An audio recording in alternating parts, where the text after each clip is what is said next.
Welcome back, everyone, to the Seniors Confessions channel. My mother sold land for 10 billion dong and asked me to open a 3-year savings account. My husband secretly stole the card to give to his mother to buy a house for his brother. I immediately locked the card and reported it to the police. 30 minutes later, my in-laws were in a panic. My name is Tu Ha. Back then, if anyone had asked me what was most terrifying in this life, I would have said it's the greed of strangers disguised as family. Because a knife wound to the skin is visible, but betrayal from a husband and in-laws is quiet and insidious. By the time you realize it, your heart has already been crushed without you even knowing. It was a sweltering afternoon. I was standing in the bank lobby, holding documents to add more savings to my mother's personal account. Outside, vehicles roared, horns blared, and the sun glared off the tiles until it hurt to look. Yet amidst that noise, I clearly heard my phone vibrating incessantly in my bag. Once, twice, then 3 times. The rapid transaction notification pings made my heart suddenly tighten. I took out my phone, and just looking at the screen made my limbs go cold. The bank sent consecutive messages confirming a request for the early withdrawal of a large savings deposit. Before I could even grasp what was happening, my phone rang again. On the other end was the voice of a bank teller, sounding strangely urgent. "Is this Ms. Tu Ha? I am calling from the bank. There is a request for an early withdrawal from the savings account under your name. Could you please verify this for me?" I stood frozen on the bank steps, my hand shaking violently as I held the phone. Because that savings account wasn't for a few tens or hundreds of millions, it was 10 billion dong. 10 billion was the money my mother got from selling ancestral land, saved over an entire lifetime. She didn't trust anyone but me, so she asked me to hold it in a 3-year term to keep others from eyeing it. That day when my mother held the passbook, she looked at me for a long time and said, her voice a mix of joy and worry, "Keep this for me. This is for my retirement, and it's the life savings your parents worked so hard to leave behind." Yet, not long after, someone is already demanding to close the account early. I tried to swallow the lump in my throat and press the clerk, who requested it. "Who is holding my documents?" She replied that she couldn't disclose everything over the phone, only telling me to stay calm. If it wasn't the account holder, I had to immediately report it to freeze the transaction. My head buzzed when I heard that, and a terrifying thought flashed through my mind like lightning. I didn't wait another second, turned and rushed to my car, calling while driving to demand a halt to all withdrawal procedures. All the way home, my hands gripped the steering wheel until my knuckles turned white. I kept thinking over and over, but I couldn't understand who could have touched that passbook. But the more I thought, the colder my heart grew. Because apart from me and my mother, only one person knew that information well, and that was my husband, Hu Fat. As soon as the car stopped at the gate, I almost dashed into the house, and the moment my hand pushed the door open, my feet froze. From the living room, my mother-in-law, Mrs. Wei, crowed triumphantly, saying this family would soon have a new home and wouldn't have to live cramped anymore. Following that was the delighted laughter of my brother-in-law. Van Koa said, "I told you, Mom, just act quickly and it's all done." Thanks to my sister-in-law, my life has changed so fast. I stood frozen at the door. Before my eyes was the sight of the whole family gathered around the coffee table. Everyone's face was beaming as if they had just hit the jackpot. On the table, a stack of property documents and my bank card were lying right there. I recognized it immediately because there was a small scratch on the left edge from when I accidentally dropped it last time.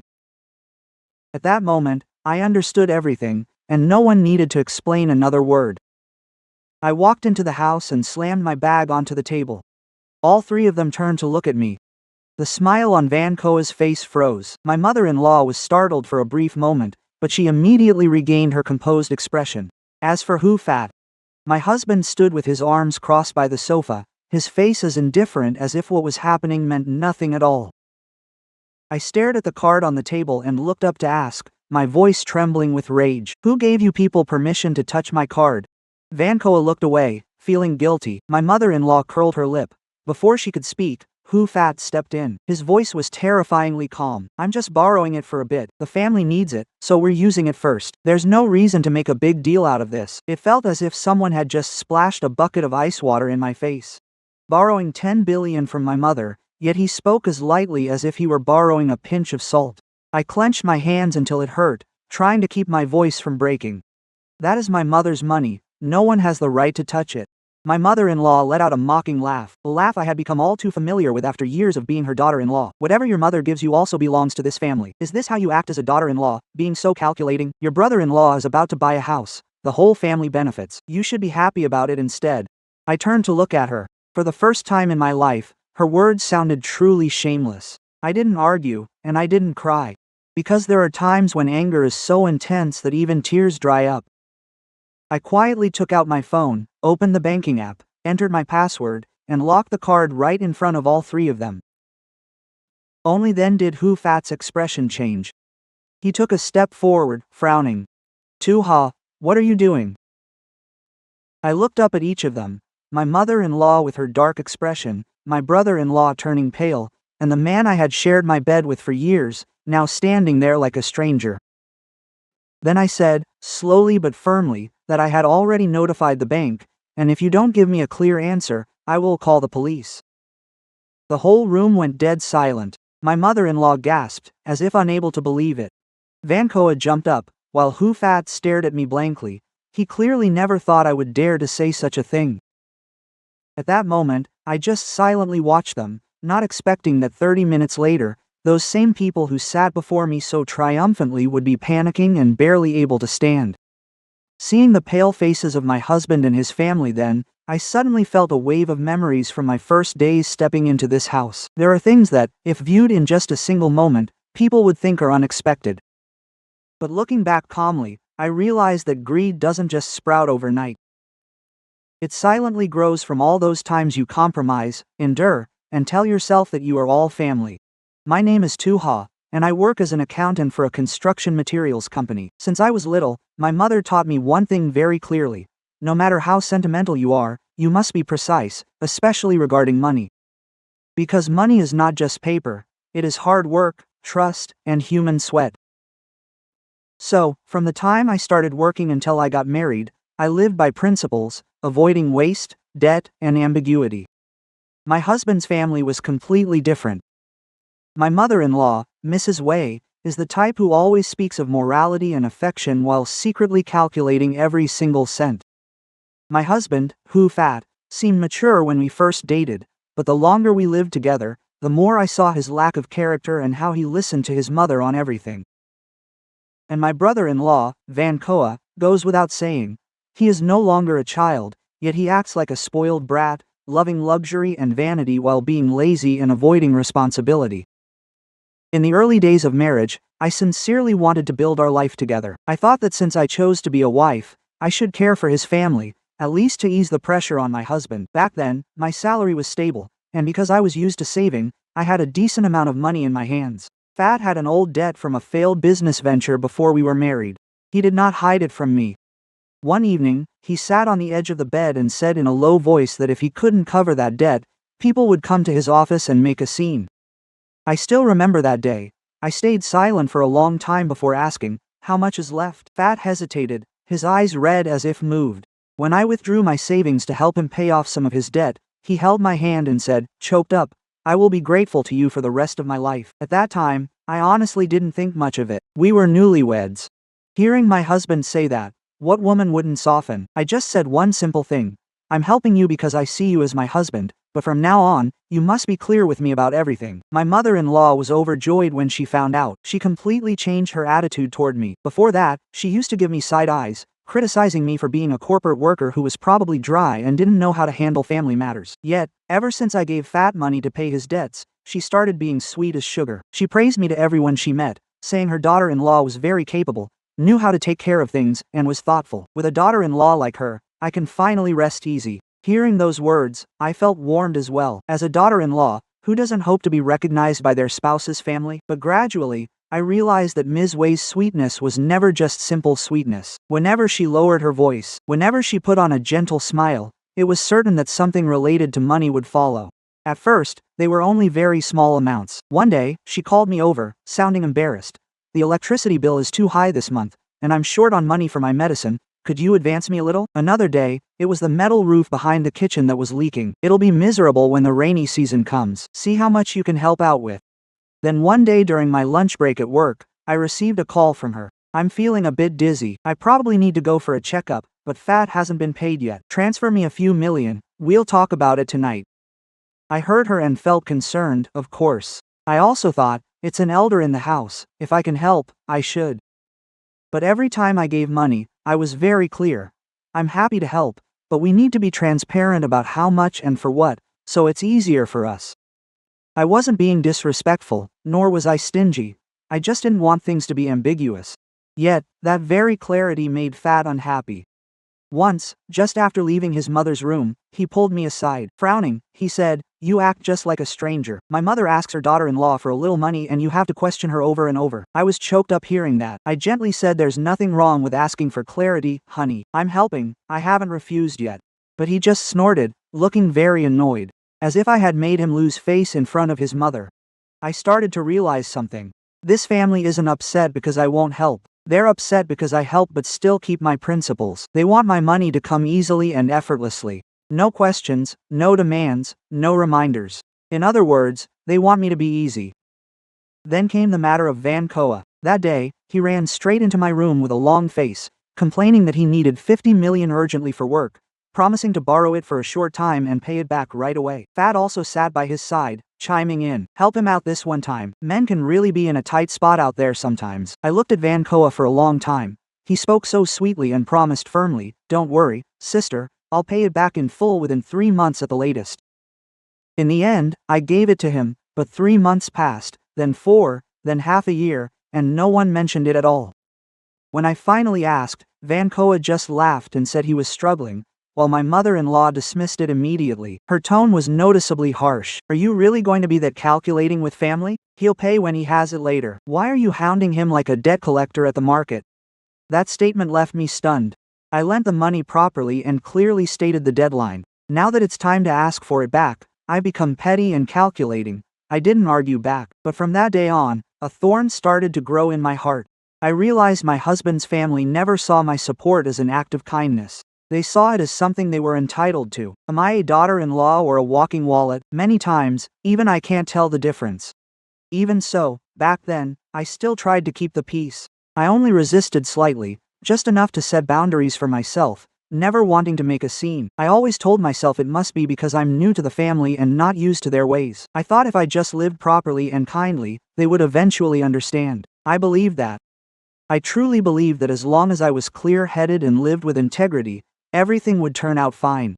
But in this life, there are many things that, the more you try to keep them calm, the more they quietly stir up waves. After a period of trying to reassure myself that my in-laws were just a bit pragmatic, and that my husband was just not tactful enough rather than truly malicious, an incident occurred that changed everything for me. It was the day my biological mother sold the last piece of land left behind by my grandparents. My mother, Mrs. Ton Mai, lived frugally her entire life. Since my father passed away early, she worked alone to both make a living and raise me to be a decent person. That plot of land was the only thing remaining after all the years she had scrimped and saved to protect it. Many people had asked to buy it for a long time, but she never wanted to sell because she said it was her roots, a place to remember my father. But as she got older, her health was no longer what it used to be, the house in the countryside was deteriorating, and medical expenses were becoming increasingly costly. Ultimately, she decided to sell it to keep money for her old age, so as not to burden her children and grandchildren later. The day she came to see me, a light rain had been falling since morning. I still remember clearly the way she sat on the wooden chair in the kitchen, her gray hair sticking slightly to her temples, her thin hands clutching an old cloth bag as if afraid someone would snatch it. She looked at me for a long time before taking a stack of papers from the bag. In a slow, heavy voice, she said, "The land is sold, my child. They have transferred the full 10 billion to me. I don't feel safe leaving it back home, and since you work in the city, know banks, and understand paperwork, you hold it for me." Quote. I listened, feeling both pity and a sense of heavy responsibility settling on my shoulders. To others, 10 billion might just be a number, but to my mother, it is a whole lifetime. The days spent under the sun and in the rain, the meager meals, and the years she saved every penny so I could get an education and grow up properly like everyone else. I held her hand and said immediately, "Don't worry, Mom, I will keep it safe. Whenever you need it, I will give you every single penny." My mother looked at me with reddened eyes, whispering as if giving an instruction, yet also entrusting me with her entire life. "Put it in a long-term savings account, so I won't be tempted to spend it on nonsense. When I'm older and have something to fall back on, I won't need much. Just enough so I won't have to reach out for help when the time comes." That statement made my heart ache. I could only nod firmly. The very next day, I took her to the bank to handle the paperwork, as she worried about her age, mobility issues, and her lack of experience with documents, so we agreed I would put the 3-year term savings book in my name for easier management. But every cent of that money belonged to her. When I held the savings book in my hands, I even took photos of it, saved them on my phone, and kept the physical file in a very secure place. I knew I couldn't afford to be the slightest bit negligent with that money. I didn't tell anyone much about it. Even to my husband, I only gave a very brief account. That evening, after finishing dinner, I casually mentioned that my mother had sold some land and put the money into a term savings account for her retirement. I didn't mention a specific amount, just hinted that it was enough to give her peace of mind for her old age. I thought that was enough. Husbands and wives should share some things to avoid suspicion. But that doesn't mean everything has to be laid bare. Yet, just a few days later, I sensed that something was off. It was a weekend afternoon, and I had just set the dining table when my mother-in-law walked in from the yard, fanning herself with a plastic fan, wearing a smile. She sat down, pretended to chat about trivial things for a while, then suddenly looked at me. "I heard your mother sold her land for a lot of money, is that right?" I paused for a moment but kept looking down to arrange the bowls, trying to keep my voice steady. "Yes, she just sold her old land to save for her retirement. Keeping land in the countryside is quite inconvenient now." Mrs. Wei didn't ask anything else immediately, just let out a long, drawn-out, "oh." But her gaze was completely different. It wasn't the look of ordinary concern, but one of scrutiny and calculation, as if she were weighing an object in her mind. I felt uncomfortable, so I just answered vaguely and steered the conversation elsewhere. From that day on, Fat started saying things that made me take notice. At first, they were just suggestive remarks, half joking and half serious. One night while looking at his phone, he blurted out, "Leaving money in the bank for 3 years is a waste, isn't it? The interest isn't that much. If you knew how to invest, you could make a fortune." I turned to look at my husband. His voice sounded gentle. But I understood he was eyeing my mother's savings. I replied very slowly, "That's my mother's money. She wants to keep it safe, not risk it on ventures." Fat went silent for a few seconds, then gave a faint smile. "I was just saying, we're husband and wife talking. Nobody is trying to take your mother's money." That sentence sounded harmless at first, but it left me feeling uneasy. Because I never mentioned anyone taking it, he was the one who thought of it first. The atmosphere in the house began to change from that point on. No one had said anything directly, no one had made a scene. But there was something vague and heavier than before. Coming home from work, I often saw my mother-in-law staring at me as if trying to guess what I had in my bag or what was on my mind.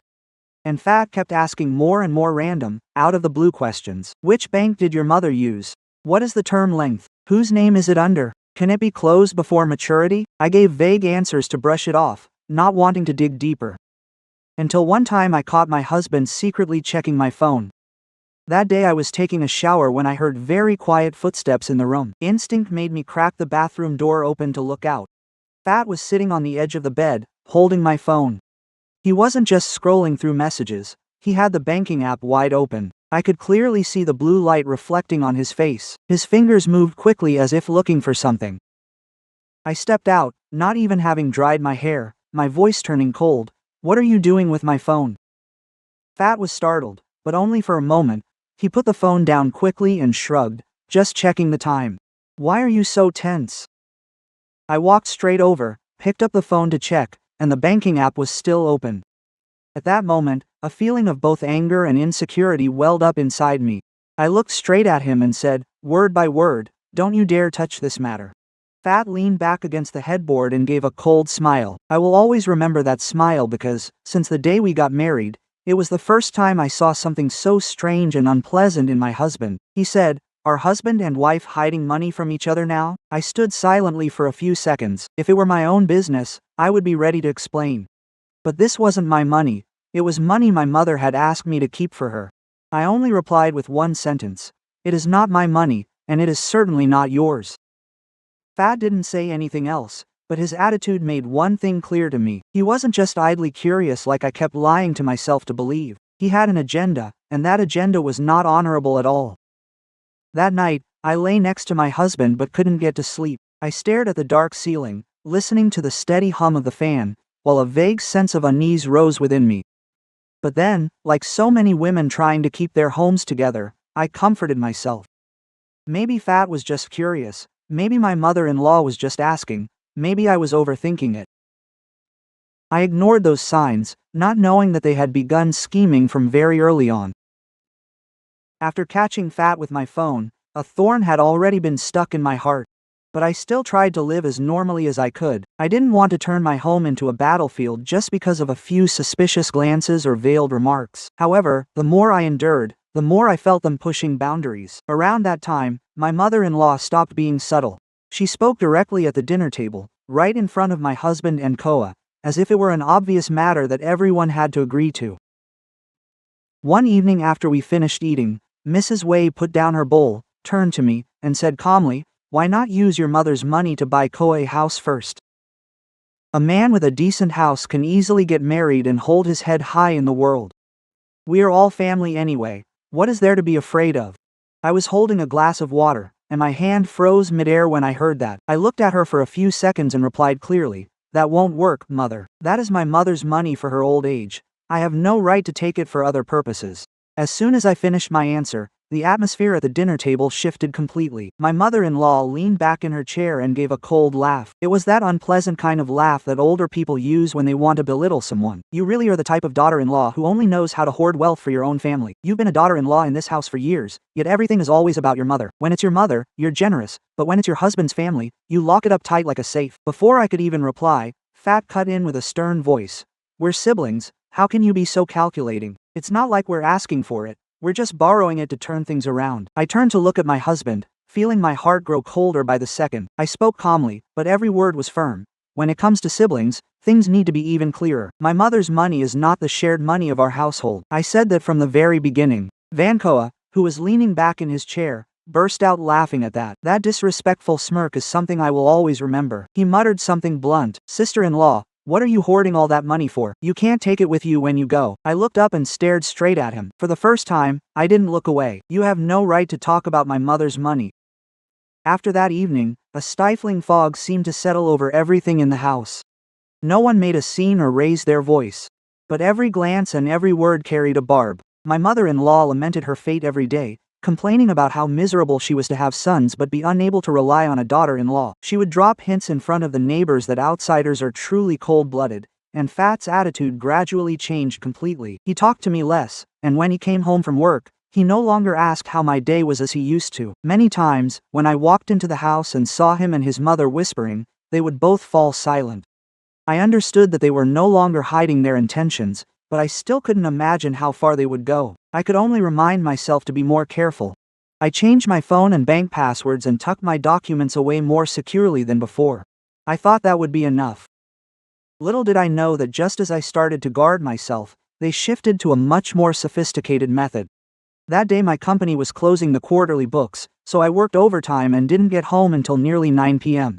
My head was spinning from staring at numbers all day, my eyes were stinging, and I was physically exhausted. As I opened the door to step inside, I froze because I saw several of my favorite dishes laid out on the dining table. There was a plate of stir-fried beef and onions still steaming, a fragrant bowl of sour snakehead fish soup, plus a plate of soft steamed eggs and some cold beer cans lined up neatly on the side. While I was still bewildered, Fat walked out from the kitchen, chopsticks in hand, in an unusually gentle voice. "You're home?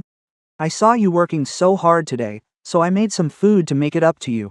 It's been a long time since we've sat down and had a beer together." I stood there looking at my husband and felt it was strange. Lately, he had been visibly cold, and some days he wouldn't even bother to look at me. Yet that night, he was unusually tender. But to be honest, I was so tired at that moment, so tired that I just wanted to sit down, eat a few quick bites, and go shower. I only asked perfunctorily if Mom and Koa had eaten yet. Fat nodded immediately. "Mom is asleep. Koa is out. Sit down and eat before it gets cold and loses its taste."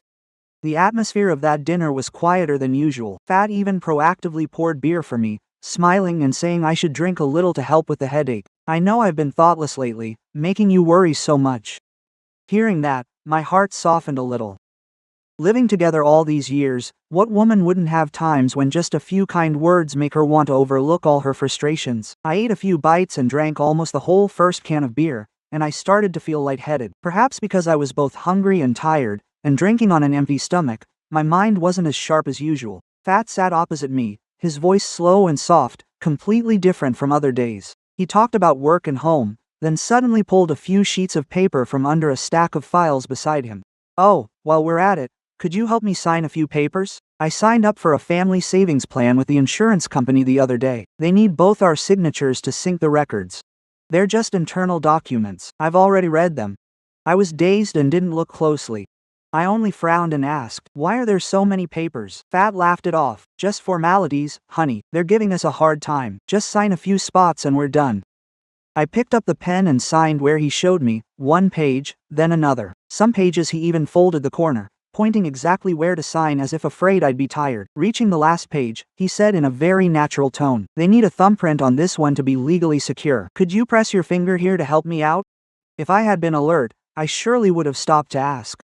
But my head felt heavy as lead, my eyelids were drooping, and I just wanted to get up and go to sleep. I saw a tiny red ink pad already on the table, just simply thinking that these days, outside procedures are overly complicated. I dipped my finger and pressed it where he pointed, even grumbling a bit. "Next time, don't bring me papers when I'm this tired." Fat laughed, folded the folder quickly, his eyes flashing with something I couldn't quite make out. He stood up to clear the bowls and said, "Yeah, I'm sorry. Go get some rest." Quote, I went to my room, fell onto the bed, and slept soundly until morning. Waking up the next day, I only vaguely remembered signing some papers last night, but I couldn't recall at all what I had signed. It wasn't until many days later, when everything unraveled, that I realized that night wasn't a rare decent meal from my husband. It was a trap laid out with delicious food, a few cans of beer, a sweeter than usual voice, and at the exact moment I was most tired and off guard. That very night, Fat tricked me into signing and thumbprinting an authorization paper regarding my mother's savings account. And in my exhaustion and negligence, I had opened a door for them that still makes me shudder when I think about it later. I didn't expect that my own belated caution still wouldn't be enough to prevent a terrible thing from happening. And that terrible thing came faster than I expected. That morning, I was sitting at my desk at work, eyes still not fully awake from the heavy sleep the night before, when my phone vibrated continuously. At first, I just thought it was advertising messages or work groups flooding with notifications. But by the third message, my heart skipped a beat.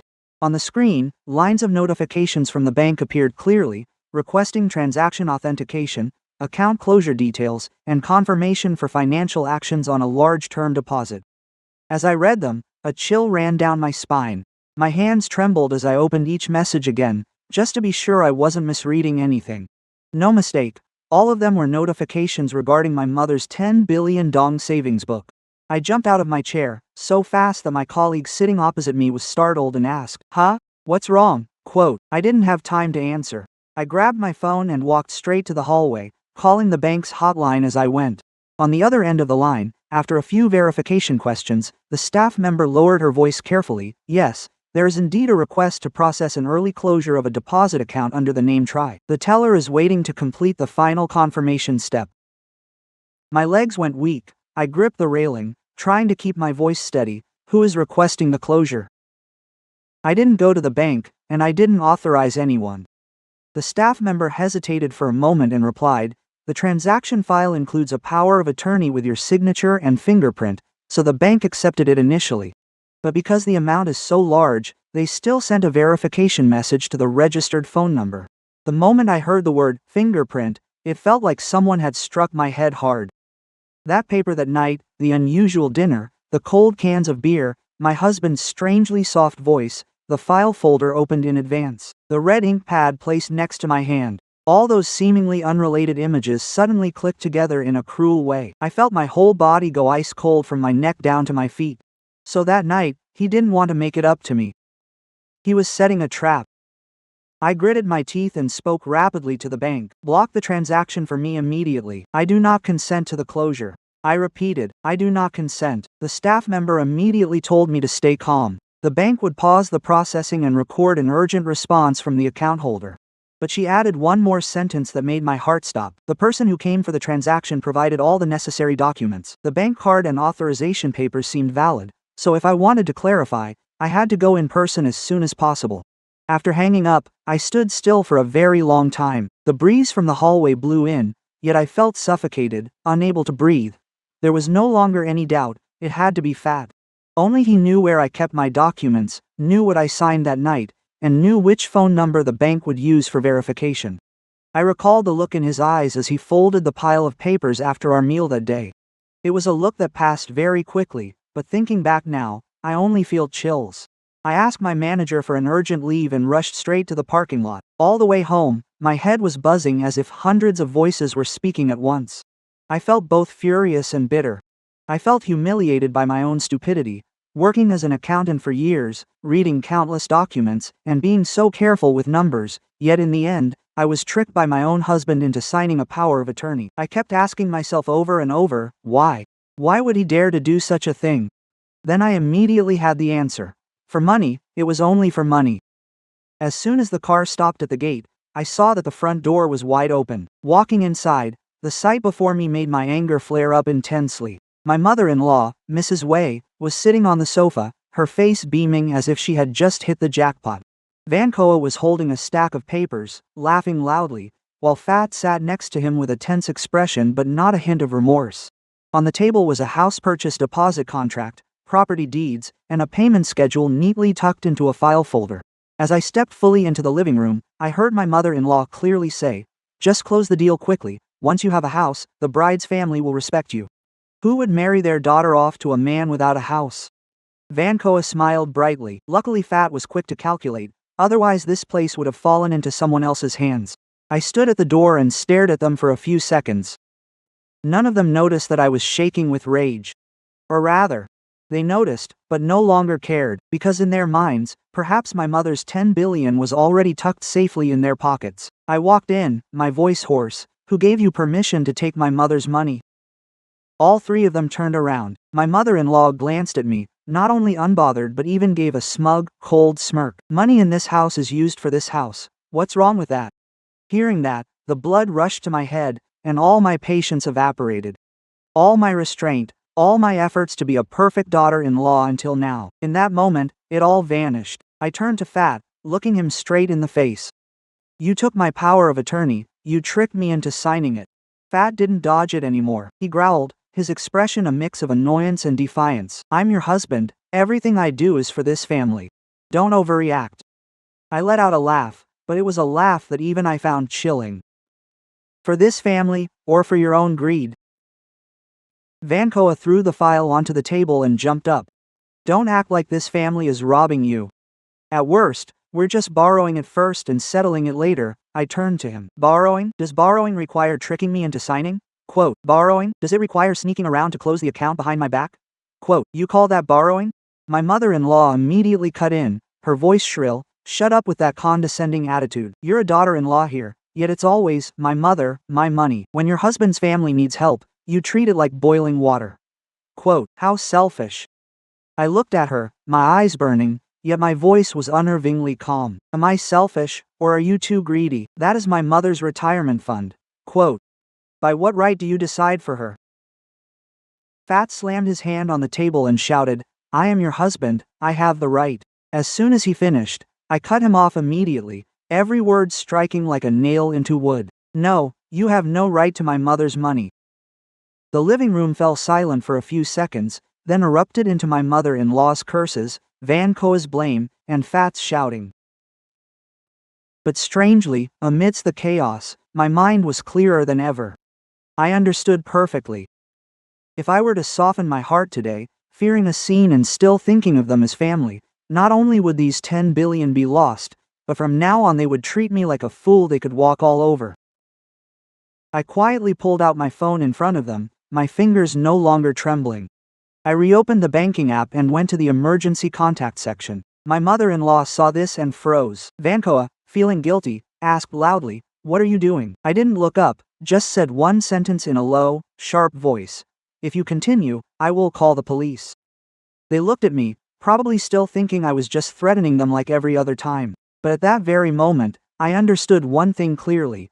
If I wasn't decisive, they would take everything. And this time, I decided not to back down anymore. As soon as I finished saying I would call the police, the whole living room seemed to be choked into silence. My mother-in-law stood motionless. Vankoa widened his eyes, and Hu Fat stared at me as if he couldn't believe the person who just said that was me. Perhaps in their minds, I still had to be the Tuha of previous years, scolded and silent, pressured and enduring, mistreated and only knowing how to swallow tears. But this time it was different. This time, if I backed down, my mother would lose everything. I didn't stand there arguing another useless word. I dialed the bank's customer service number directly and turned on the speakerphone right in front of the whole family. That one action alone was enough to make Hu Fat's face change. He took a half step forward, his voice tense. Are you really going to do it? I didn't even bother looking at my husband. I just held the phone in front of me, listening to the switchboard transfer the call and waiting for an agent to answer. As soon as the other end picked up, I spoke immediately, every word clear. I am the owner of the savings account that is being requested for premature withdrawal this morning. I am currently at home and have not been to any transaction counter. I request that you record all the details that have just occurred. The agent recognized my profile, and her voice immediately became more cautious. She confirmed that this morning, someone did bring my bank card and a copy of my ID to start the procedure, while also presenting an authorization letter with a signature and fingerprint. Hearing that, my mother-in-law cut in immediately. Not waiting for me to finish, she crossed her arms and tilted her face toward the phone, speaking loudly as if she were the one in the right. He is your husband. What is wrong with him taking his wife's card to handle household business? You are husband and wife, not strangers. I turned to look at her, feeling so cold inside that I no longer had the energy to be angry. I spoke very slowly, each word cutting like a knife. Holding a card does not give one the right to seize the money, especially money entrusted by someone else. Vankoa still didn't know fear then. He slammed the table and said bluntly, don't overreact. At most, we'll just pay it back later. I turned my whole body toward him. Perhaps this was the first time Vankoa had seen me look at him with such eyes, so the second half of his sentence naturally trailed off. I asked, my voice hardening, you took 10 billion from my mother to buy a house, and you say you'll pay it back later? Do you think this is lottery money found on the street? He opened his mouth to argue but just stood there, his face flushing red. My mother-in-law still wouldn't stop. She switched to her familiar moralizing tone. The voice she had always used whenever she wanted to force me to be submissive. This family is about to get a wife for your brother. People look at our house and conditions. How can a sister-in-law see someone in need and not help, hoarding money for herself? Everyone will look down on you later. I let out a faint laugh. The sound of my own laughter at that moment sounded even colder than the fan spinning above my head. Saving others with money from my own mother, then forcing me to stay silent so you all can keep your good reputation. Fading out. The other end of the line could still hear everything clearly. I intentionally didn't turn off the speaker because I wanted everything to be brought to light. As for Hu Fat, he truly began to lose his composure. He lunged to grab the phone from my hand, his face bright red, shouting, hang up. Do you think it's fun to bring family business out into the open? I stepped back, raised the phone out of his reach, and spoke clearly into the speakerphone. Loud enough for the agent to hear. If anyone here tries to grab this phone, threaten me, or force me to change my statement, please record it in the bank's logs. That sentence froze the entire room. Hu Fat stopped mid-motion, his hand still extended but not daring to reach further. Vankoa stood stunned, and my mother-in-law went silent for a few seconds. In that very moment, I saw one thing clearly. For the first time, they realized I was no longer the daughter-in-law who just knew how to endure. This time, I was truly prepared to make a scene. I continued to demand that the bank immediately block all actions related to that savings account, and also requested they preserve the transaction camera footage for the day. All documents were to be presented, including signatures, fingerprints, and every copy generated. The agent replied that she would immediately forward this to the internal control department to record, and invited me to come in person as soon as possible for verification. As soon as I heard that, I saw Hu Fat's face turn deathly pale. I knew he understood exactly what that meant. Once the cameras, the bank records, and the transaction documents were held, he couldn't easily lie and say I had agreed to it. Just as I was about to hang up, my mother-in-law changed her tone so quickly it made me nauseous. From the person who was just shouting, she stepped forward and reached out to gently pull my wrist. Her voice softened, come now, let's just sit down and talk about this. We're all family here, mother and children in the same house. Who would steal from you? I brushed her hand away, not hard, but firmly enough to make her freeze. I looked straight into her face and said only one sentence, short and cold. People who don't intend to steal don't take cards in secret. No one said anything else. The living room, which moments ago was buzzing with talk of buying a house, scheduling viewings, and planning Vankoa's wedding, went quiet. Now it felt heavy as if crushed by stones. Even the creaking of the ceiling fan above was clearly audible. My mother-in-law slumped into her chair, her face drained of color. Vankoa stood by the table, clenching and unclenching his fists, clearly starting to panic. As for Hufat, he stood still as a statue, his jaw clenched tight. His eyes looked at me with a mix of anger and worry. I knew they were afraid, but that was just the first fear. Because back then, they still didn't understand that the real panic was yet to come. I had just thought that when, about half an hour later, disaster began to strike those who thought they were in control. At that moment, I was still standing in the living room with my phone in hand, while the three of them couldn't sit still. My mother-in-law occasionally glanced at me, her eyes filled with both anger and suspicion. Hufat paced back and forth like a caged animal. Only Vankoa tried to stay calm, but his legs shaking under the table gave it all away. The house was suffocatingly quiet, as if everyone was waiting for something to explode. And just then, Vankoa's phone rang loudly. He looked at the screen, startled for a moment, then hurriedly answered. At first, his voice still tried to sound natural. Yes, sir, I'm listening. But just seconds later, his expression changed completely. Not just a normal change, but turning visibly pale, his lips trembling, eyes wide as if struck by lightning. He stammered, Why? Why must it stop? No, we've already prepared everything. If we can't transfer it today, then. At that point, Vankoa snapped his head toward me. In his eyes, there was no longer that insolence from before, but true panic. The person on the other end must have said more, because I saw Vankoa's hand gripping the phone until his knuckles turned white. Then he shouted, his voice nearly cracking. Quote, Can you give me a few more hours? We're just having a little trouble. Yes, yes. After hanging up, he turned to my mother-in-law, his face drained of all color. Mom, the real estate agent said the bank marked the transaction as disputed, so they won't wait anymore. If we don't come up with the money today, we'll lose the deposit. As soon as the words, lose the deposit, left his lips, my mother-in-law looked like she was sitting on fire. She sprang up and pointed her finger right at my face, shedding all pretense of her hypocritical moralizing. Quote, You did this to sabotage your brother on purpose, didn't you? Are you jealous because he's about to have a house and get married? I stood right there, feeling strangely calm. Perhaps when you're pushed to the edge, anger turns into something ice cold. I looked at her and replied slowly, I'm not ruining anything, I'm just stopping others from ruining my mother. That sentence made Bao Wei choke for a moment, but then she became even more furious. She slammed her hand on the table, shouting, You're a daughter-in-law in this house, but your heart is as venomous as a snake. Just because of a little money, you turn around and bite your own family. Hufat could no longer maintain his stubborn facade either. He lunged forward, grabbed my arm, and hissed through his teeth. Do you see now? Just because you made a scene, everything is ruined now. I pulled my arm away and looked straight into my husband's eyes. No, everything is ruined because you took what didn't belong to you. Before I could finish, my phone vibrated. It was the bank calling back, and I answered immediately. I kept it on speakerphone. The staff member's voice was much more cautious this time. Ms. Tuha, I'm calling back to confirm one more piece of information. The settlement file this morning used a photocopy of your ID, but it was not provided by you in person at the counter. The bank requests that you come in to file a verification report soon, as there are signs of irregularity in this matter. The whole living room went dead silent. If they had been clinging to the excuse of borrowing family money, that statement pushed things to a whole new level. It was no longer just a private family matter. ID documents used against the owner's will, files showing irregularities, those words alone are enough to make anyone afraid. I hung up and slowly turned to look at Hufat. Actually, I didn't need to ask anymore.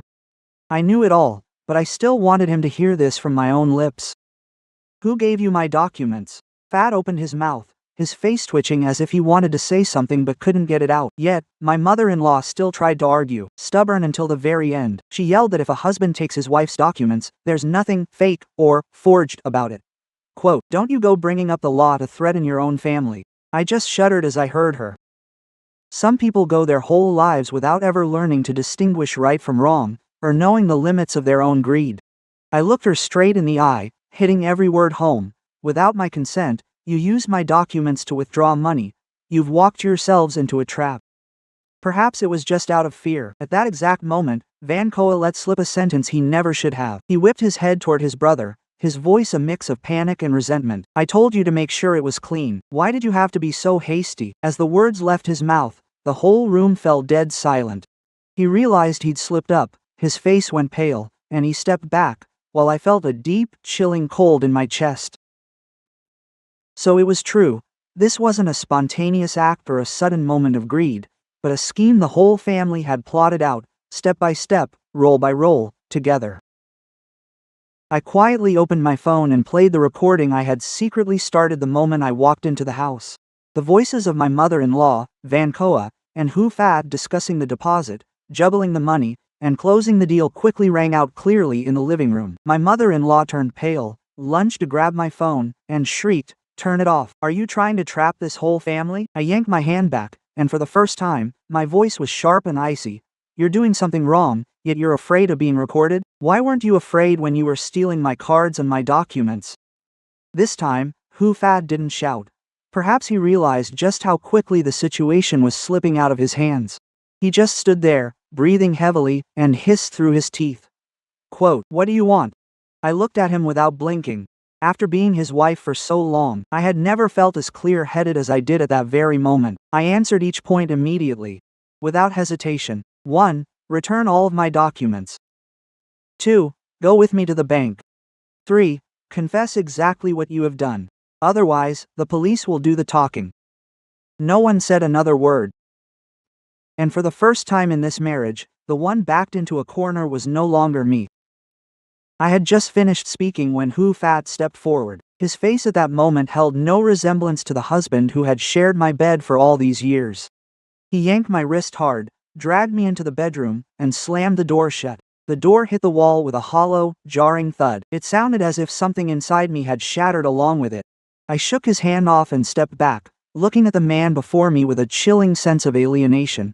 Hu Fat no longer kept the tone of a husband or family member like he had in the living room just moments ago. He pulled at his tie, exhaled sharply, then stared straight at me and said something very cold, very brazen. "Yeah, I took the card. So what? We've been together for years, and you guard your parents' money like it's your own life." I stood still for a few seconds, perhaps because I had sensed it, suspected it, and heard enough hints for a long time, so when he finally confessed, I didn't feel shocked. I just felt cold, chilled to the bone. It turns out that all these years, the man I thought was my support system had been viewing my mother's money as something to be divided up. I looked at him, my voice hoarse, yet every word remained clear. "It's not that I'm guarding it like my life, but because it is my mother's money. Decent people don't touch the retirement savings of others." Hu Fat sneered, a smile bitter and filled with resentment. "Don't preach morality to me. Your family has 10 billion. Losing a little won't stop you from living well. But what about my family? Just by having this house, Koa's life would be changed forever. You're a sister-in-law who doesn't know how to think of her husband's brother. Do you think you're so righteous?" I listened, my hands clenching until it hurt. Even at this point, he still thinks the problem is me being unreasonable, rather than him stealing, tricking me into signing papers, and using documents illegally. I cut him off immediately, not letting him say another word. Changing your life with stolen money just makes you someone wearing decent clothes but with dirty hands. As soon as those words escaped, Hu Fat's face instantly darkened. He gritted his teeth, turned sharply, and slammed his hand against the wardrobe, making me jump. "Don't push me." I didn't back down, nor did I look away. I replied with just a very short sentence, but even I could hear how harsh it sounded. "You are pushing yourself out there." Just then, my mother-in-law's voice began to grow louder and louder. It started as sniffling, then turned into high-pitched, screeching wails, intentionally drawn out so the neighbors in the alley could hear.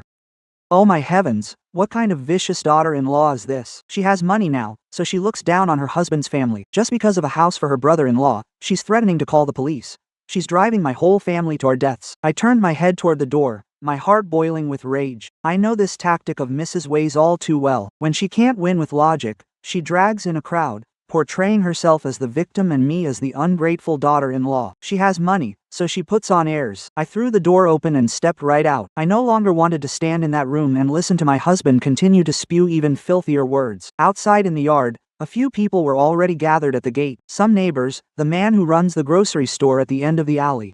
Even the wife of the mechanic next door was peeking in. My mother-in-law sat in the middle of the living room, one hand beating her chest, the other pointing at the door, her face a mess of tears and snot, yet her eyes darted quickly to see who was watching her. As soon as she saw me step out, she wailed even louder. "There, everyone, look for yourselves. I've lived this long, and I've never seen a daughter-in-law as evil as her. My son is about to get married, and he has no home of his own. The whole family just asked for a helping hand, but she wants to send her husband and mother-in-law to the police." I didn't argue like a fishwife, nor did I yell to drown her out. I simply stood straight in the middle of the yard, looked at the people at the gate, and spoke very clearly. To be precise, I don't begrudge the money. I just don't accept someone stealing my card and using my documents to withdraw $10 billion without asking me a single word.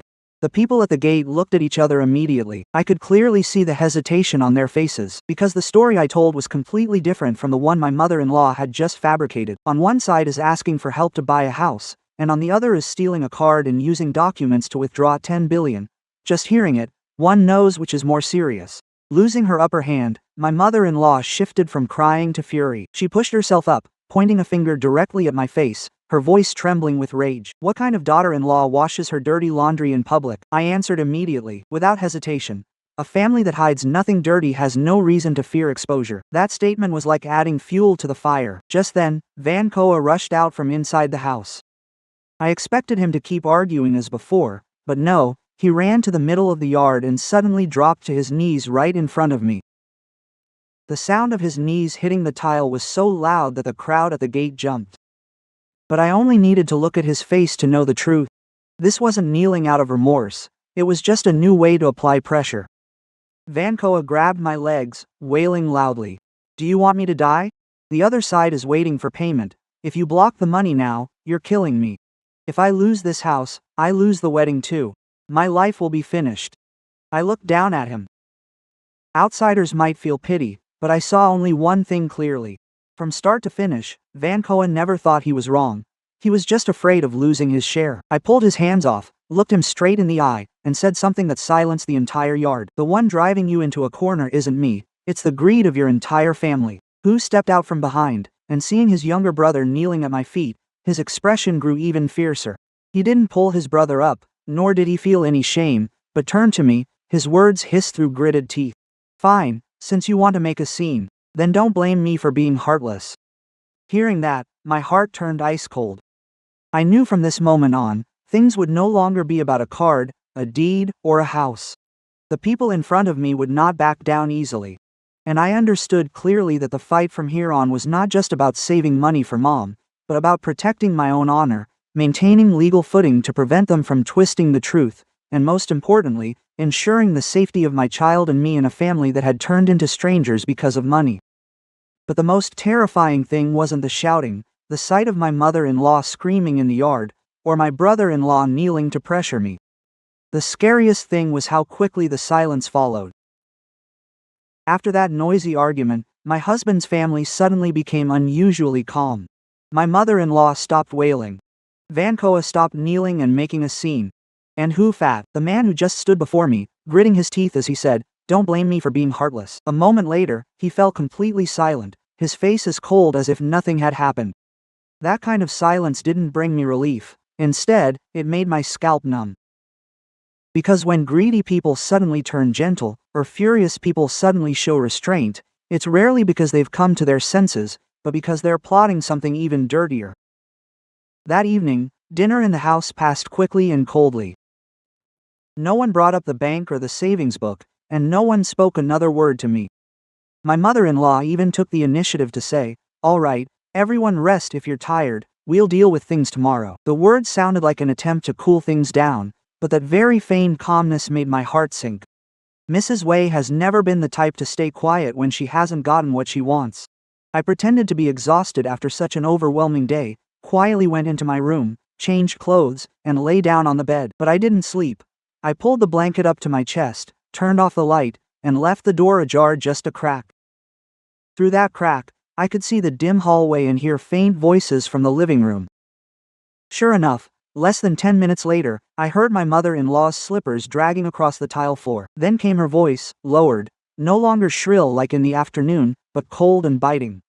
Quote, "If she won't hand over the money, then let her be penniless. Don't leave her any way to get back up." It felt like my heart was being squeezed tightly. I held my breath, not daring to move. Fat's voice replied, quieter, but I still caught a few broken words. Quote, I know, but we have to plan carefully. She's on guard now. My mother-in-law cut him off, her voice gravelly. If you hesitate any longer, we lose everything. If we're going to do it, we must see it through. I lay frozen on the bed, my hands gripping the edge of the blanket until they ached. At that moment, I understood one thing very clearly. They didn't just want my mother's money anymore. They wanted to cut off my escape route. If they couldn't take that 10 billion, they wanted to drag me through the mud so I wouldn't have the standing to speak up. Waiting until the footsteps faded away, I quietly sat up. The first thing I did was check my bag. Everything looked fine at a glance, but the more I searched, the more my intuition was proven right. The innermost compartment where I kept the photocopies and bank documents had been disturbed. Next to the thin file folder, the bank statements I had set aside were also out of place. Then I checked the small drawer in the cabinet where I kept the papers regarding my mother's money. The notes on the savings account terms and the deposit slips. None of them were in the order I had left them. An outsider might not notice, but I am an accountant, used to keeping records in order. If even a corner of a paper was shifted, I would know. Clearly, someone had rummaged through them while I wasn't paying attention. I slumped onto the edge of the bed, my whole body turning cold. If they had searched for documents like that, it meant they weren't stopping at the power of attorney they tricked me into signing. They were trying to gather everything related to that money to build a more convincing file. I didn't dare to delay for another minute. I grabbed my phone, went straight into the bathroom, locked the door, and called my mother. My mother answered very quickly. As soon as she heard my voice, she asked immediately, "What's wrong, dear?" Hearing her voice, I tried to stay calm, but my own voice still trembled. "Mom, listen to what I tell you. From now on, if anyone calls you claiming to be from the bank, a verification officer, or someone representing me asking you to confirm anything related to money, you must not speak to them, agree to anything, or provide any further information." My mother was silent for a few seconds, then replied in a panic, "There was one this afternoon, dear. A strange call. They said they were from the bank wanting to verify information about a large sum of money. I was so scared that I just told them my daughter is handling that matter." Hearing that, my world went black.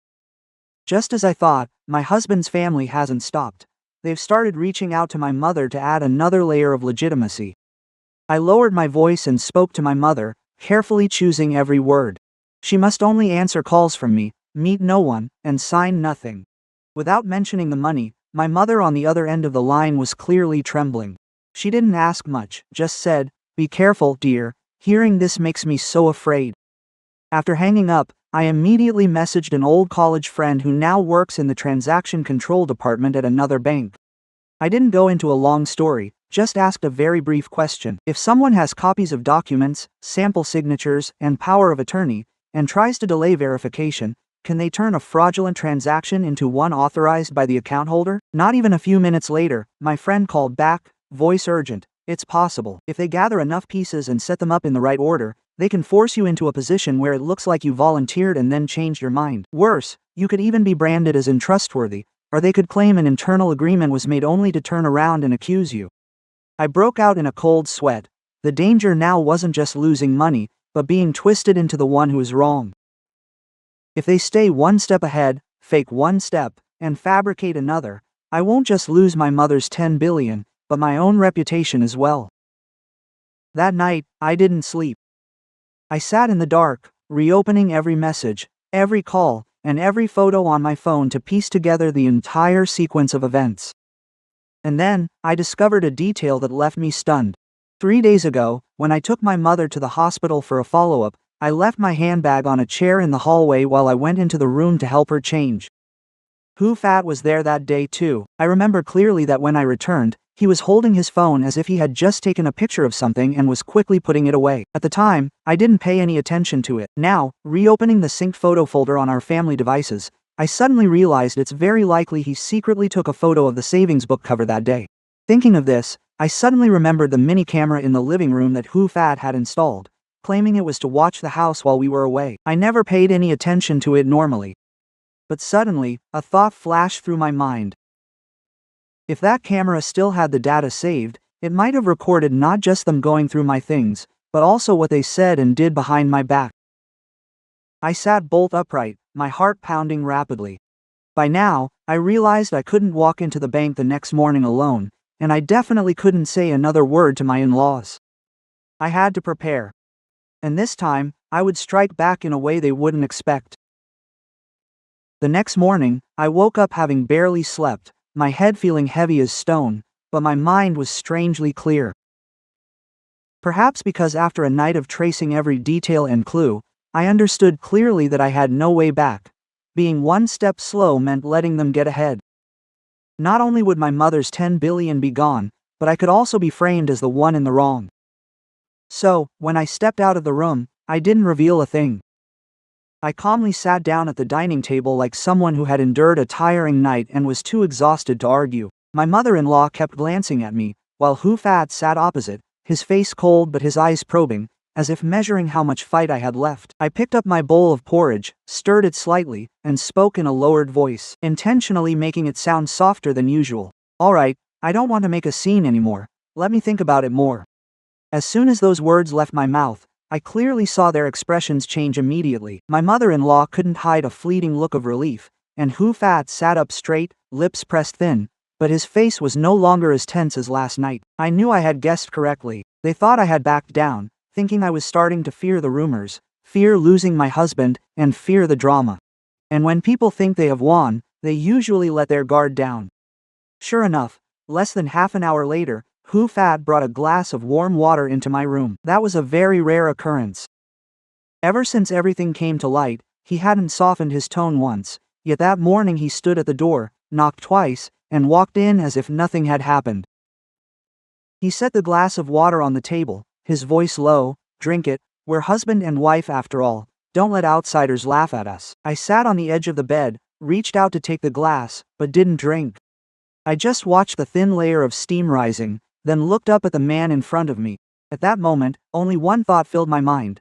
A person who secretly stole his wife's card, tricked her into signing papers, and almost swindled his mother-in-law's retirement savings still has the nerve to talk about being husband and wife, the sheer shamelessness of it. But I didn't say it out loud.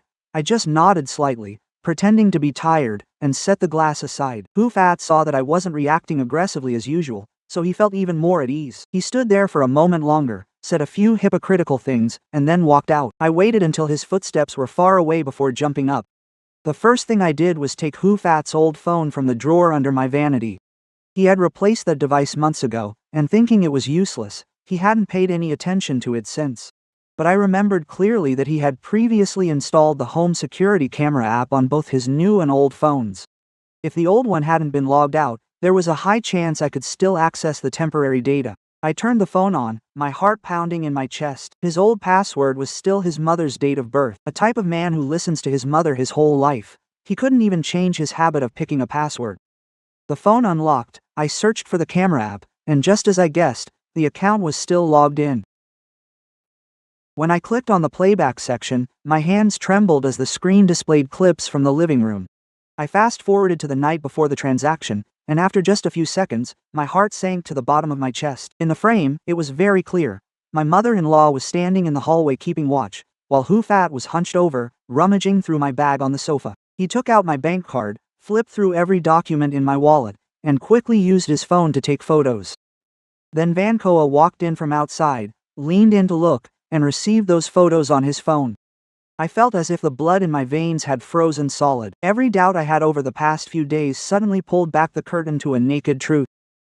It wasn't impulsive, it wasn't a crime of passion, but a planned scheme with assigned roles, lookouts, perpetrators, and those waiting to benefit. But what made my spine tingle even more was the accompanying audio clip. My mother-in-law's voice echoed, very soft but every word was clear. Quote, "Once it's withdrawn, just tell her she agreed to it." What proof would a woman have to argue with? Hearing that, my entire body felt like it was burning up. All the resentment and rage surged into a feverish heat running down my spine. Finally, I had something powerful enough to crush all their denials. I immediately backed up the entire clip onto my own device, and sent it to a private email as well. But even though I held this golden evidence, I didn't rush to reveal my hand. I wanted to be sure. I wanted to push them to the point of no return myself, using their own greed and stupidity. Just as I guessed, near noon my mother-in-law entered the room, wearing her familiar mask, smiling lips, sweet voice, but probing eyes. Quote, "Why don't you call the bank and say it was a misunderstanding? Family members dragging each other to the police is just shameful." I looked up at her and asked directly, no beating around the bush, what if I don't call? She dropped the sweetness immediately. The face that had just softened grew dark. Her voice lowered, if you're going to be difficult, don't blame me for being cruel. Don't forget this is your husband's house, not your parents' home. That sentence was no longer advice, it was a blatant threat. I didn't argue, I just looked down as if adjusting my shirt, while simultaneously turning on the recorder in my pocket. By the afternoon, Hu-Fat walked in with a pre-written document in his hand. He placed it on the table in front of me, his voice as calm as if this were a normal matter. Sign here. It's just to confirm you voluntarily lent money to my family. With a document, everything is easier to talk about. I picked up the paper, and every line on it felt like a slap to my face. It turns out their silence since last night was all to prepare for this final legitimization. I finished reading, looked up, and asked only one thing. What if I don't sign? Hu-Fat pulled out a chair to sit opposite me, staring without blinking, his voice deep and cold as steel. Then don't expect any peace from now on, I mean what I say. Hearing that, I no longer felt afraid, I only felt a deep, utter contempt. I didn't argue, nor did I get angry. I folded the paper neatly, placed it on the table, and gave a faint smile. That smile made both Hu-Fat and my mother-in-law, who was standing at the door, freeze. Perhaps they had never seen me so calm after all that pressure. But only I knew that deep inside, my mind was already made up. I will not wait for them to make another move. Tonight, I will take all the recordings, transaction histories, and copies of the documents to file them before they can stage any other drama. They thought they had cornered me, but they didn't know that by forcing me to sign that paper, they were locking their own escape route. The moment that faint smile had yet to fade from my lips, I knew I couldn't delay another minute. There are things where if you hesitate, waiting to see if the other side will be reasonable, you are the only one who suffers the consequences. That night, waiting until my in-laws thought I had softened and everyone went to their rooms, I quietly locked the door, sat at the desk, and started gathering everything that could save me. I copied the camera footage to 2 separate places. One copy on my phone, one sent to my personal email. I saved the recording of my mother-in-law threatening me, the argument in the living room, screenshotted all bank message histories, photos of loan settlement notices, and even the voluntary loan paper Hu-Fat forced me to sign this afternoon. I also quickly wrote everything down on a piece of scratch paper. Which day, what time, who said what, who took the card when, who took the documents, I understood it all clearly. Emotions might make me tremble, but the timeline does not lie. The next person I called wasn't a friend or a neighbor, but my uncle, Mr. Khan. He worked as a legal advisor for a large corporation for many years, calm in nature but very strict with the law. I briefly told him that my husband and his family were using documents to access my mother's large sum of money. I have to go to the bank tomorrow morning, but I don't want to go alone. On the other end of the line, Uncle Khan was silent for a few seconds before responding concisely. I'll come over tomorrow morning. Don't handle this emotionally on your own. Once you have the evidence, follow the proper legal path. Hearing that, my nose suddenly felt stung. Perhaps because since everything came to light, it was the first time I heard a voice that didn't force me to endure or tell me to suck it up for the sake of this family, but only told me to do the right thing. The next morning, I woke up earlier than usual. I wore simple clothes, tied my hair back, and put all the documents and devices into a black handbag. Everything I did was steady and slow, revealing nothing. When I stepped out of the room and walked a few steps down the stairs, my mother-in-law was already waiting below. I don't know how long she had been watching, her face still wearing a very sweet smile, but her eyes were as sharp as razor blades. She looked at the bag in my hand and asked, in a tone as light as air, "Where are you going with that briefcase full of files?" I stepped down another stair, looked straight at her, and without flinching, said, "To seek justice." The smile on my mother-in-law's face instantly vanished. She lowered her voice, "Speak slowly, don't be rash. Once you step out of this door, there is no turning back." I found it more laughable than frightening to hear that. It was her son, and this entire house that had pushed everything to the point of no return. And yet, she stands here now telling me to reconsider. I looked straight into her eyes and said every word clearly, "You took my card first. You are the ones who made this point of no return." I had just finished my sentence when Hu-Fat rushed out from the house as if he were on fire. He blocked the stairs and yanked hard on the strap of the bag in my hand. Quote, "Give it here, stop playing games." The sudden tug made my shoulder ache, but I didn't let go. I clutched the bag tightly to my body. Then, for the first time in my marriage, I shouted so loud, "Let go." Is stealing your wife's card not enough? Now you want to rob the evidence too? My shout echoed all the way to the gate. I clearly heard the sound of motorbikes in the alley slowing down. A few neighbors turned their heads to look in. Hu Fat froze for a beat. Perhaps he didn't expect me to speak out so loudly in broad daylight. As for Van Koa, he ran out from the kitchen, face furious, intending to rush over and close the gate. But at that very moment, Uncle Khan's car stopped in front of the door, and he stepped out slowly, still in his light-colored shirt, holding his briefcase. He didn't need to ask anything long-winded.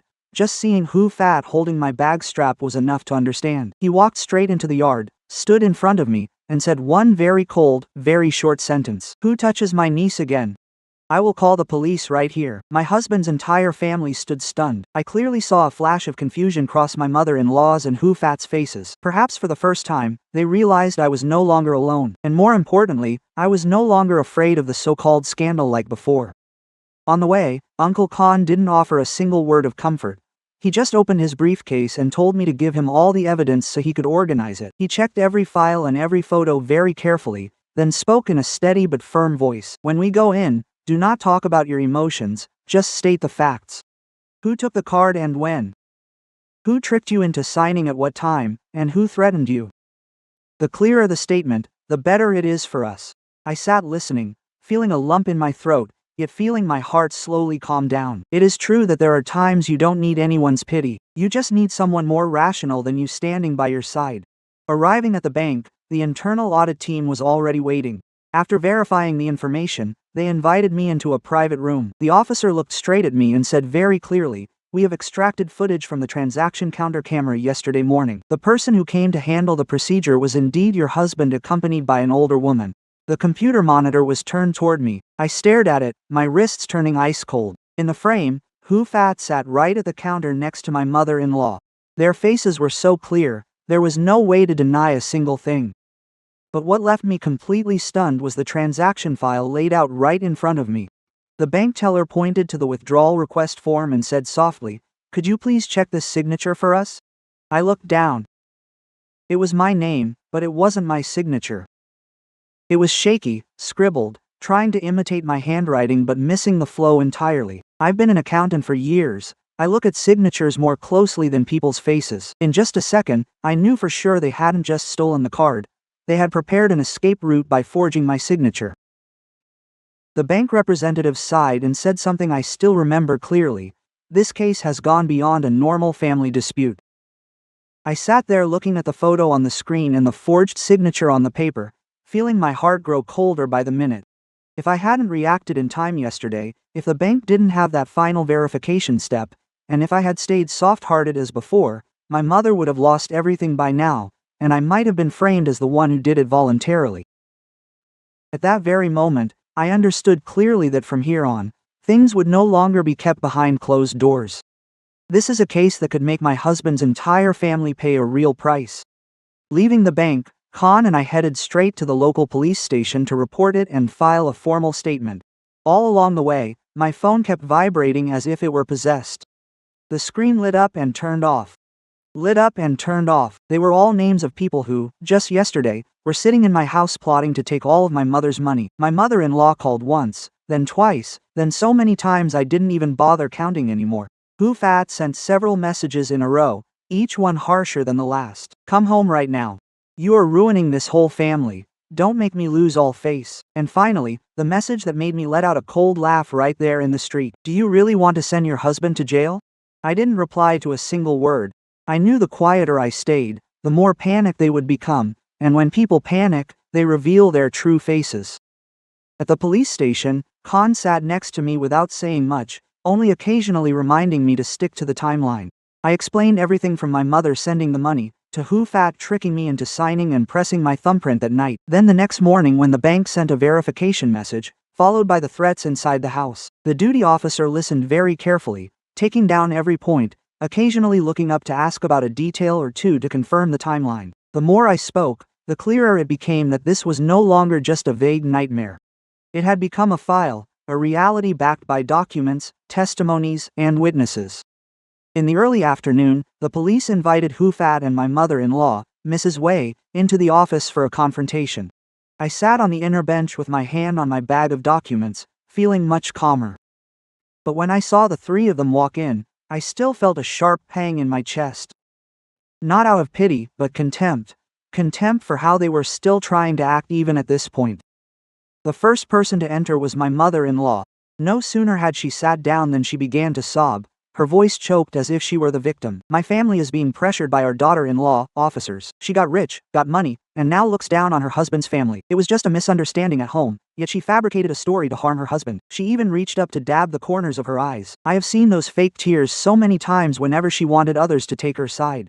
Hufat sat beside her, not daring to look at me, but his voice softened. Ha just misunderstood everything. I only went to the bank to ask about the procedures. I didn't withdraw a single cent. We're just a couple having a spat, so she's making a big deal out of it. If this were before, perhaps hearing those words would have made me tremble with anger and argue back.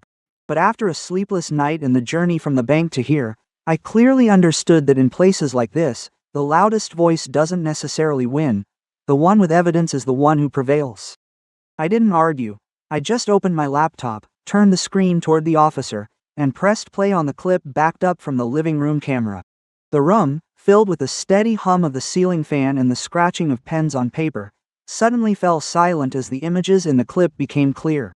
Hufat leans down to rummage through my bag, taking out my bank card to hand to Van Koa to photograph. My mother-in-law stands nearby, eyes watching the hallway, urging them in a voice low yet crystal clear. Just do it quickly. If she finds out, it's ruined. The air in the room froze solid. My mother-in-law's jaw drops, her face stiffens, forgetting to even wipe her tears, while Hufat turns pale, his hands on his lap curling into fists. Van Koa sits beside them, eyes darting everywhere, lips moving as if trying to speak but failing to make a sound. I don't look at them for long. I play the next recording on my phone, and Bao Wei's voice fills the room again, no longer the pathetic crying from moments ago, but a cold, venomous tone. If you don't call the bank to cancel the verification, don't blame me for being cruel. At this, my mother-in-law's expression twists completely. She can no longer weep, her lips pressed tight, eyes glaring like a cornered beast. I sit watching, no longer feeling a great surge of anger, just finding it laughable. The woman who just played the victim oppressed by her wealthy daughter-in-law is now being stripped of every mask by her own voice. But I didn't stop there. I open my bag and pull out the paper Hufat forced upon me. The confirmation I signed voluntarily lending money to my husband's family I placed directly on the table before the officer. The paper still bears the creases from when I shoved it into my bag, like the final trap they hadn't managed to hide away. The officer picks it up, reads it, then looks up at Hufat and asks directly, "How do you explain this document?" Hufat swallows hard, his voice stuttering significantly. I just wanted us to settle it between husband and wife. I didn't want things to go this far." Hearing that, I let out a dry laugh, not loud, but clear enough for the whole room to hear. I look straight at him, saying one short, stinging sentence. Settling it, or forcing me to legalize theft. As soon as the words leave my lips, my mother-in-law, like a snake with its tail stepped on, spins around to lash out at her own son to save herself. "I told you to be discreet with whatever you did. Now you've dragged the whole family into the pit." That very slip of the tongue was the final dagger that pierced through her charade. Someone being forced wouldn't say that, and someone innocent even less. Only those who knew from the start and were involved would let such a thing slip. When Van Koa heard his mother say that, the blood drained from his face. He turned to look at his brother, then at his mother, like a child who suddenly realizes two adults are planning to pin all the blame on him. And in that moment of panic, he blurted out the truth. "I was just following what Mom and brother said. I thought you had already signed it." As soon as those words left his mouth, even Van Koa froze. But it was too late. That one sentence was enough to expose the entire web of lies before the officer. No more misunderstandings, no more talk of a marital spat, no more tearful displays of grievance. Just three people sitting there, their faces deathly pale, looking at each other not with family affection, but with eyes full of blame and fear. For the first time in my life, I saw clearly how quickly a family could fall apart just because their greed was dragged into the light. I thought that by then, everything was dirty enough, painful enough, and shameful enough. A husband tricking his wife into signing papers, a mother-in-law standing guard while her son rummages through his wife's purse, and a brother-in-law waiting to get a cut of someone else's mother's pension. Even that alone was enough to make for a shattered family. But no, Life is often even harsher than one's own imagination. And just when the situation seemed to have hit rock bottom, another detail emerged, dragging the whole room down even further. After hearing everyone's testimony, the officer sitting across from us began to verify details with the real estate agent Vancoa had contacted to buy the house. Initially, this was just to confirm the deposit amount, the payment timing, and who actually handled the transaction to clarify the intended use of the funds set for liquidation. I sat quietly, not saying a single word. At that moment, I simply thought that the clearer it became that buying a house for Vancoa was just a pretext to steal money, the easier it would be to expose this whole family's true colors. But then, with just one phone call from the investigating officer, the entire atmosphere in the room suddenly changed.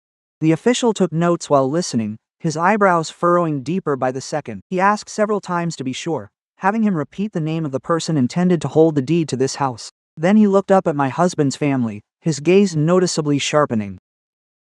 "Isn't it Vancoa?" The room felt like it was being squeezed tight. I sat up straight. Vancoa jerked his head up, his already pale face turning even paler. My mother-in-law looked bewildered, while Hufat's hand, resting on his knee, suddenly clenched. A few minutes later, the official put the phone down, his voice steady but heavy. "The brokers confirmed the house you're closing on isn't in Vancoa's name. The person provided with the preliminary documents is a woman named Mai Duyen." The moment that name was spoken, I felt as if my heart had been clawed. Mai Duyen. I had seen that name before, not just once, but several times. In Hufat's phone a few months ago, there was a number saved under the very harmless name Material Partner. But one time, when he went to shower, his phone lit up. I glanced at the lock screen and clearly saw the words Mai Duyen at the start of a message. When I asked, he gruffly said it was a client and brushed it off immediately. At the time, I didn't think much of it. I just found it strange that a material partner would text late at night, and with a white heart emoji, no less. Now, that very name pops up in the middle of a plot to swindle 10 billion from my mother. I turned to look at Hufat. Truthfully, I had looked at him many times since walking into this office, but never had my gaze been this cold. What I felt inside was no longer just simple anger. It was a burning, humiliating sense of total betrayal. I asked very slowly, each word grinding against the other. "You took my mother's money, not just for your brother, but to stash it away for another woman, didn't you?" Hufat went deathly pale and immediately turned to me, shouting almost instinctively, "Don't jump to conclusions." But the more he shouted, the more his voice cracked. That wasn't the voice of a man being falsely accused. That was the voice of someone whose filth had been exposed, desperate to silence the person who found out. The officer said nothing more, only asking the broker to provide all exchanged messages and the history of house viewing appointments from the recent period. Less than 10 minutes later, the documents arrived, showing that the person who contacted them asked for prices, reserved the unit, chose the orientation, selected basic interior options, and even set the expected handover date, was Hufat, not Vancoa. I looked at my husband as if he were a complete stranger. It turns out the house that my mother-in-law and Vancoa painted for me. All that talk about needing a house to get married, changing the younger brother's life, and family helping each other, was from beginning to end just a screen, a convenient excuse to get the whole family to rob me of my money. And the one truly benefiting from it all was a strange woman. But the blow didn't stop there. Among the documents the broker sent were screenshots of house viewing appointments and a text message finalizing the interior design. A message from Hufat's own phone number appeared before everyone's eyes. It was short, but enough to make the whole room explode. Quote, "This house is for a woman to live in quietly, don't let my family know." My mother-in-law looked as if she had been struck by lightning. She turned sharply toward her son, eyes wide with fury, her mouth agape for several seconds before she could find her voice. Quote, "Are you keeping a mistress?" This time Hufat didn't yell, didn't deny it, and didn't dare look anyone in the eye. He just sat there frozen. His jaw twitched, his face was deathly pale, but that very silence was the clearest confession of all. I let out a laugh, not a triumphant laugh, but a choked one that sounded colder than weeping. How wonderful. On one side, claiming to buy a house for a brother, while on the other, secretly preparing a home for a mistress. Is there anything filthier that you people are capable of? Vancoa was truly losing his mind at this point. He jumped up, pointed directly at his brother, his voice cracking. "You said you were getting that house so I could get married. You even tricked me." My mother-in-law could no longer maintain her last shred of dignity. She slammed her hand on the table and screamed in the middle of the room. "I robbed and cheated for you, and in the end, you were planning to support some woman on the side." The official had to speak up to maintain order, but at that moment, I knew I didn't need anyone to push any further. The alliance of the mother and her 2 children that had joined forces to pressure me had shattered right before my eyes. The mother who had always defended her son tooth and nail now realized she was just a pawn. The younger brother who had aggressively demanded his share now understood that the house was never meant for him, and the husband who had shared my bed for years was exposed for what he truly was: a greedy, filthy, and cowardly man. I looked at the 3 of them and slowly said the final sentence, not loud, but clear enough for the whole room to hear. "Turns out you all thought you were splitting my mother's 10 billion, but in reality, everyone was just a pawn in the hands of a greedy, filthy man." At that very moment, the situation flipped entirely, from my husband's family being on the same side. Now they were tearing each other apart right in front of the official. As for me, after all the betrayals, the suffering, and the stabs in the back, I was the only one who remained composed. After the reveal about the house being in a stranger's name, Hu Fat looked as if someone had stripped away his last shred of dignity. From the start, he had tried to maintain a calm demeanor, acting like a husband misunderstood by his wife, putting on a front to turn the situation around. But when the name Mai Duyen, the messages about keeping the house, and the words, "Don't let my family know," appeared clearly before everyone, he completely lost control. I hadn't even turned away before Hu Fat lunged toward me. His voice rasped and dropped low. He wasn't shouting anymore, but instead began to beg. Quote, "Honey, I was wrong. I was just planning to borrow it temporarily. I haven't done anything yet." I looked at the man in front of me, suddenly finding it bitterly funny. Haven't done anything yet. Tricking your wife into signing papers, stealing cards, photographing documents, forging signatures, taking your mother to the bank, preparing to transfer the house to another woman, and you still say you haven't done anything? I didn't raise my voice. I just looked him straight in the eye, my tone low but sharp as a blade with every word. You didn't fail to get the money, you failed to cover up your betrayal. That statement hit Hu Fat like a final hammer blow to the face. He opened his mouth, but he couldn't say another word. Perhaps it was the first time he couldn't even come up with a believable lie. My mother-in-law was no longer defending her son as she had before. She slumped into her chair, clutching her head, her hair disheveled, muttering like a soul lost. Quote, "Good heavens, I listened to this wretched son of mine and now I'm ruined." If I had heard her lamenting like that a few days ago, I might have felt a flicker of sympathy. But at this moment, I clearly saw these were no longer the tears of a mother regretting her wrongs.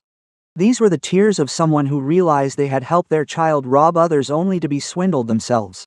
I didn't let my emotions steer me off course. I turned to the officer, my voice calmer than I even expected. I requested that every single point be clearly recorded in the report. Unauthorized card usage, illegal use of documents, forgery of signatures, coercing me into legitimizing loans, and clear signs of asset dissipation. Where was I? Khan, sitting beside me, picked up right there, occasionally adding a point or two to keep things tight. The more he heard me speak in that steady, monotone voice, the paler Hu Fat became. Because when anger fades, one realizes the most terrifying thing isn't the shouting, but the cold composure. Right there, I asked Khan to assist me in filing a petition to freeze our assets and prepare the divorce papers. The moment he heard the word divorce, Hu Fat jolted as if electrocuted. Before that, he might have thought he could sweet-talk me, or worse, that I would be like all the other times, make a scene for a while and then give in for the sake of the family. But this time was different. He sprang up. As soon as I stepped out into the hallway to sign some additional papers, he rushed after me. In the middle of the bright hallway, in front of everyone passing by, Hu Fat suddenly dropped to his knees, his kneecaps hitting the tile floor with a loud, clear thud. He grabbed my sleeve, his voice choked, trembling and urgent. Quote, "Please don't divorce me, don't back me into a corner." I stopped to look down at the man kneeling at my feet, feeling no trace of affection left in my heart. No love, no pity, just coldness. I pulled his hand off my sleeve with a motion that was firm, if not forceful. Then I said just one sentence, short but heavy as stone. "The one who backed you into a corner is you yourself." Behind me, Van Koa seemed to completely collapse. From the moment he learned the house wasn't bought for him, he had gone as pale as a ghost. By the time he heard me file for divorce and discuss protecting my assets, he probably realized all his hopes of changing his life had vanished. He turned to my mother-in-law and screamed, his voice cracking with anger and resentment. Quote, "You just said you favored me, yet it turns out I was just a shield. What does this family take me for?" That question was like lighting a fuse on a powder keg that had already cracked. My mother-in-law suddenly sprang up like a madwoman and lunged directly at the kneeling Hufat. She slapped her son repeatedly, screaming as she struck, her voice breaking with hate and humiliation. Quote, "You got a house for your mistress and then told me to steal for you. You wretched bastard. Did I give birth to you just so you could ruin me like this?" Hufat couldn't block the blows, his head jerking back and forth with every slap. Vankoa stood to the side, his face twisted, then he joined in the screaming too. The whole corridor was so chaotic that officials had to rush out to stop them, but I didn't intervene anymore. I stood watching, as if witnessing a play reaching its final act. No one could keep up their act of being decent anymore. All the layers of lies had completely peeled away. The man who was once my husband, the family that was once my in-laws. In the end, it all fell apart just because of greed. Greed for money, greed for reputation. Greedy to the point of being willing to drag each other through the mud. But I still had one final move. I turned back and asked the officer to also check the strange call made to my mother the previous afternoon. Through the preliminary verification of the phone number and subscriber information, the results appeared, leaving even me stunned for a second. That phone number was registered using my own mother-in-law's ID. That detail blocked every possible escape route. From that moment on, no one could say this was just an internal misunderstanding. No one could deny they were just asking about procedures, nor could they tell me I was overreacting to family matters anymore. My mother-in-law slumped back into her chair. Her eyes went blank, as if she had just seen the final door slam shut right in front of her. I stepped in front of her, not raising my voice, not being sarcastic, but every word I spoke was so cold that my own chest tightened. From today on, don't call me your daughter-in-law anymore. My real mother would never teach her child to live like this. After saying that, I turned and walked away. When I reached the station courtyard, it was already dusk, and the evening breeze felt cool against my face. Behind me, the sound of crying, cursing, and pleading chased after me, blending into a messy, pathetic tangle. But in front of me, for the first time in many days, was a vast open sky. That night, I returned to my mother's house late. The familiar path leading into the small alley remained the same, only my heart was different. I had gone through a day of feeling as if someone had stripped away every layer of my illusions. From the husband I shared my life with, to the house I once thought was my home. From what was called the bond between mother-in-law and daughter-in-law, it all fell away, exposing a truth both bitter and cold. Yet, standing before my mother's door, I realized I hadn't collapsed as I had imagined. At the very least, I was still whole enough to return. My mother, Mrs. Ton Mai, opened the door quickly as if she had been waiting there for a long time. She didn't press me with questions, didn't panic, and didn't scold me for coming home so late. She just looked at me for a long time and then pulled me into her arms like when I was a child. At the very moment I touched her shoulder, I finally burst into real tears. Throughout the previous days, I had been angry, choked with emotion, and cold-hearted, but I hadn't cried. But now, the tears just poured out, and I couldn't hold them back anymore. It wasn't because I mourned a marriage already shattered from within, but because I finally kept my promise to my mother, protecting the hard-earned money she saved her whole life. Mom helped me sit down on the bed and poured me a glass of warm water. I told her everything from start to finish, slowly, as if picking up the broken pieces of my heart and laying them out before her. I told her about the savings book, the moment I signed the papers, how my mother-in-law stood guard while her son rummaged through my bag, their plan to use the money for a house, and how that house wasn't even for him, but to hide another woman. As I spoke, Mom listened in silence. She didn't interrupt, didn't utter a single bitter word. She only gripped my hand tighter and tighter with her aged fingers. After listening, she remained silent for a long time. The small room was filled only with the steady hum of the fan and my own uneven breathing. Then she looked at me, her voice very soft and slow, but every word struck my heart with stifling pain. Money lost can always be earned again. She only feared I would lose my self-respect for someone who wasn't worth it. That sentence left me completely choked up. All the anger, humiliation, and bitterness of the past few days suddenly melted into tears. I buried my face in my hands. I cried like I had never cried before. Perhaps it was only then that I understood what hurt me most wasn't nearly losing the money, but nearly forcing myself to accept the unacceptable all for the sake of the word family. I nearly lost my own self-respect for the sake of a rotting marriage. In the days that followed, I moved out of my husband's house for good. Everything happened more quietly than I had expected. I had no energy left for regrets, and I didn't want to take too many belongings with me. There are things that look like assets, but keeping them only makes one's heart feel heavier. I worked with my cousin Khan to complete the procedures to protect my mother's money, while also working with the relevant parties to handle the remaining legal matters. As for that marriage, I filed for divorce without any more hesitation. When someone schemes to take your mother's money, forces you to sign things, and twists the truth to hide their betrayal and greed, there is nothing left to save between you. Hufad did not accept it as easily as I thought he would. He came looking for me at my mother's house many times. Some days he stood outside the gate, calling my name from morning until noon. Other days he texted, begging to meet, saying I just had to listen one last time. On rainy days, he even knelt by the gate, looking so disheveled that neighbors passing by had to turn their heads. But every time that happened, I stood behind the iron gate, staring for a long while before saying just one sentence. You've lost your standing. It's not that I'm heartless, but some things, once they cross the line, forgiveness is just another way to hurt yourself again. My mother-in-law no longer carries that holier-than-thou attitude like before. Since the day it all came out, she walks with her head bowed everywhere she goes. In that small alley where she used to stand at the gate every day chatting loudly, now, if she even hears someone whisper the words, bank card, she turns away. Perhaps the most painful blow for her isn't just that outsiders know, but that she and her son schemed against her daughter-in-law, only for that very son to turn around and deceive her too. No one can speak for that kind of humiliation. Vankoa lost his house deposit, and the wedding plans fell through as well. When the bride's family heard the story, they withdrew very quickly. They didn't use harsh words. They just said their daughter could not marry into a family where the wedding money had to be stolen from others. I didn't feel gloating when I heard it, just that it was a very real price for someone who thought they could rely on others' money to change their life. Only when losing everything did they realize that life isn't always so forgiving. As for the woman named Mai Duyen, she vanished once everything fell apart. I heard she deleted her number, moved, and cut all contact with Hufat.